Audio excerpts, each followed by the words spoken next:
नमस्कार, मी सुनीता कुलकर्णी LIC मध्ये काम करते। 10 फेब्रुवारी ते 16 फेब्रुवारी जी टूर होती ती आम्ही कॅप्टन निलेश गायकवाड ग्रुप बरोबर अंदमानला केली। त्यांच्या सोबत अंदमानला ट्रिप करायची हे बऱ्याच वर्षांपासून ठरलं होतं, फक्त योग नव्हता येत नव्हता। आणि आम्ही 10 फेब्रुवारीला जी टूर झाली ती अत्यंत एक्सलंट होती। एकतर त्याचा प्रोग्राम हे खूप सुरेख आहे, सगळ्या गोष्टी वेळेमध्ये झाल्या। म्हणजे आम्ही पहाटे 2 वाजता उठून निघण्यापासून ते जेवायच्या वेळेला आम्हाला त्या वेळेला फूड मिळत गेलं, त्या वेळेला पाणी दिलं गेलं आणि सगळ्या ठिकाणी हॉटेलची अरेंजमेंट एक्सलंट होती, एक्सलंटच। म्हणजे आमच्याबरोबरचा आमचा 26 लोकांचा ग्रुप होता। ग्रुपमधला प्रत्येक माणूस इन्स्पायर्ड होता।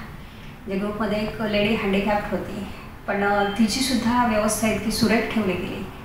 बस चांगली होती आणि जेटीचाही प्रवास छान होता, कुठंही वेळ वाया घालवला गेला नाही आणि सगळ्या गोष्टी वेळेमध्ये। युजली होतं कसं की खूप पळापळ करायला लावतात आणि घाईघाईमध्ये सगळ्या गोष्टी आम्हाला बघायला मिळतात, असं लोकांचं मत आहे म्हणजे टूर्स बरोबर गेल्यानंतर। पण यांच्या कॅप्टन निलेश ग्रुप बरोबर आम्ही ज्या वेळेला गेलो त्यावेळेला शांततेत आणि व्यवस्थित सगळ्या गोष्टी आम्हाला एन्जॉय करता आल्या। त्यामुळे ही टूर म्हणजे आमच्यासाठी आनंदाचा अगदी ठेवाच आहे असं म्हणायला काही हरकत नाही। Thank you so much.